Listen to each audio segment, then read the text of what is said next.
Hello Libra, welcome to Karma on Deck. I'm Karma of My Psychic One. Let's do your reading for the week of December 29th through January 4th. Roaring 20s, I heard somebody call it, and I love that analogy. Somebody said if we're not doing it like the Great Gatsby, I'm not in. Let's take a look and see what's going on for you, dear Libra. Wait, yeah, we're on Libra. Yeah, Libra. Double checking. Because I get to spinning when I'm channeling. I don't know what comes out of my mouth sometimes, but this is a good time for you to catch a reading when I'm channeling hard. So here we go, Libra. Oh, I hear shuffle one more time. So be it. So be it. Come on, little guy. All right. Oh, the Hermit card. Are you finding yourself feeling a little isolated? Hermit's not always a bad card. Sometimes it's you taking a step back, going within and deciding what's best for you based on your own counsel. We had a lot of major cards for Virgo. So it looks like you're starting out just like that. So the Hermit card and the World card. The World is completion. We have the Five of Wands. That's telling me you're feeling a little backed into a corner and you're feeling as if you have to defend your standpoint. And then your Ace of Swords for decisions and the Devil card. So how that plays out in a sentence, you're hiding out. You got a lot on the line. You're feeling a little bit of pressure to make a decision and you're not quite sure you can trust the people around you. What's true is, do you trust yourself? I mean, if you make a choice and someone betrays you or isn't giving you honest information or holding their own weight, so to speak, you know, use your intuition, because we have the High Priestess here telling us that you can trust that.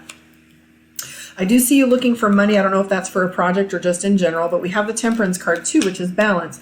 You're really looking to find what the balance is between spirit and the 3D. That's hard for a lot of us because we like to stay in our head, or we like to stay too much on, you know, working overtime and getting that money. We do see the Eight of Swords, and what that tells me is you have a tendency to feel a little bit overwhelmed and you're locked in. And this is where you can't see a solution because there's really no lid on the box, but you're feeling as if, you know, you've got blinders on and you can't see a solution, and that's a stuck feeling. Maybe that's part of the reason why you're going within. I do see the Three of Swords. Three of Swords has to do with miscommunication. I was like pulling a bunch of those yesterday with my aspects and readings, and that's all about you having like, you know, everything you're saying is getting taken wrong, or you're taking things wrong from other people. That's miscommunication, and you're really feeling like you have to try harder. Knight of Coins, don't be impulsive with your money right now. I know a lot of us did that at Christmas time. We do have the Sun card. The Six of Swords. So the Six of Swords is telling me things are going to get easier for you. Watch your attitude, though. The Page of Swords is telling me that you're feeling a little bit like that snappy behavior. All of us get that way. There might be a little bit of exhaustion, putting yourself out there too much, or taking time to do for others. Are you doing self-care? Are you giving yourself the rest that you need, or turning off the cell phone? Are you leaving the mess for later? Are you getting out of the house just for yourself? Are you getting enough rest? Because sometimes this behavior comes from not, you know, being adequate with our self-care. I know I can be bad at that myself sometimes. I do see the Page of Coins, so you're looking to put some small amount of money towards something. This the High Priestess is showing up here, so if you're finding that your intuition is firing, trust it. I'm also seeing, you know, that it doesn't matter what other people say to you. Trust your own counsel, because the Hermit card really is all about going within, trusting yourself, and taking a little space. If you're feeling a little isolated, that's okay. Utilize that time as best you can to focus, right? Focus and trust that the universe is really going to respond as you're putting your effort in, because we do have the Temperance card. That means balance. So if you want a one-on-one with me, you know how to do it. karmaondeck.com, or you can find me on My Psychic One. Let's pull some cards from Mystic Dreamer and see what's going on with your relationships.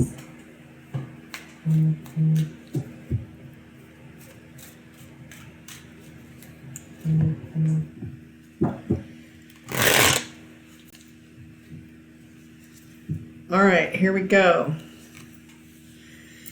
10 of Pentacles, 10 of Cups. We have the Five of Swords, the Star card. Again, you have the Star card. Well, you had the Temperance card before, and the Hangman. Ooh, everybody's feeling like they need to wait and see what other people are going to do before they take action, which I find interesting. I've always been the one to like just stand up and go fuck it and say what I got to say, because I always feel like There's been years that have gone by with certain relationships where I've been saying, you know, I would have said something. I got an email from someone today that said, you know, I really wish I had said something sooner or taken my opportunity back then, but I thought this or I thought that, and I had no idea that this individual had a little flame for karma, right? So when they come back and say, I should have said something, what would that have been like if he had taken that on and actually jumped to it and said, hey, you know, I really think we should make something of this. So you're really feeling as if you're waiting for others to speak up. I do see the 10 of Pentacles, which is like you building a legacy. 5 of Swords, though, is you feel like you're, you know, if you're cutting corners or not doing things up and up, or you're, you know, taking shortcuts, you're not going to get the results that you want. 10 of Cups is celebration. You really are feeling as if you can't trust, because this here is the 5 of Swords next to the 10 of Cups. So the 10 of Cups is Disneyland. That's a script. That's a costume. You know, that's false fronts in a stage, and you're really feeling as if people can't be trusted right now, or that they're not being honest or truly being themselves. We have the 7 of Cups, which is overwhelm. I always talk about that being at the mall or window shopping and wanting everything, or having too many options to the point where you don't know where you're going. 2 of Pentacles, you see the 2 ships in the background, and she's juggling an idea of which ship am I going to get on, which path am I going to take.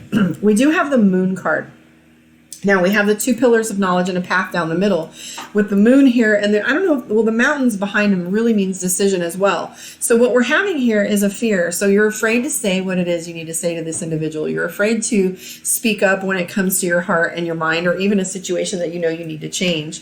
I am seeing the 4 of Cups. You're not enjoying what's in front of you right now because you're focused on what things could be. That shining ideal in the background. Knight of Cups, emotional and impulsive. The Emperor card, which means there's somebody out there that's pulling the strings and you're letting them. In return, you're coming up with the Queen of Swords, which is reactive behavior. And I also see the Page of Coins again in this deck as well as the other. But if you notice, we have some congruency between that deck and consensus here because we have the Hermit again. And that's just another reiteration for you to rely on your own counsel. There's nothing wrong with standing firm and saying, this is what I need. This is who I am. This is what I want. And being clear on that and speaking to it. You also have the Star card, and the Star is all about you pulling from the well springs of the divine. And I see you really relying on God, really relying on spirituality, relying on the tenets of that, and just trusting things are going to guide you out from, you know, where you're at eventually and trusting that. There is a little bit of unrest. We do have the Queen of Cups, and there is definitely emotional energy going on. We're being put on the line right now. This is where the rubber meets the road. We all put ourselves out there at the end of the year and say, this is what I want. This is what I want more of. This is what I don't want to do again. So don't be too hard on yourself, guys. Shoot your shot. Say what you got to say, because there's no, every answer to an unanswered question or an unasked question is no. So if you don't put it out there, you're never going to know. Take a risk, take a jump, take a leap. That's what karma says. I am going to pull a card from Divination of the Ancients and take a look and see what your divine message is on that one. Let's give it a quick little shuffle. Uh-oh. I saw one. Let's see if it comes up. Dictionary. I was curious. Dictionary you get. Let's see what dictionary is for you. That feels like a Hermit card message to me. So let's take a look and see. Communication. No shit. All right. So it says here, you are overthinking things. Stop trying to analyze every conversation, every word, every thought. You got to go for the gusto. Fortune favors the bold. It's time to shift from the control of the logical and analytical left brain and explore the creative, intuitive right brain, which will help you find clarity, inspiration, peace of mind. This message also serves as a reminder to listen to others, particularly when they're offering help. Be careful not to dismiss advice, for often it comes as an answer to your prayers. You are like a closed book. So again, if you're like a closed book and people don't know what you want, that's on you. People find it hard to read you. It's time to open up and share your thoughts and feelings, as this will bring greater understanding and deeper meaning to your relationships. Your incantation for the week. Did I come across okay? How did I speak? What did I say? Communication is the key to connecting purposefully. Listen well, as important words be spoken to you by a friend or stranger or written down and placed before you in a note or a card will point you in your next step. So start opening your mouth. Well, there you have it, guys. I will catch you on the flip side. Happy New Year. Blessed be. Like, subscribe, share. Let me know how you feel your reading went. And like I said, if you want a reading with me, karmaondeck.com. See you next week.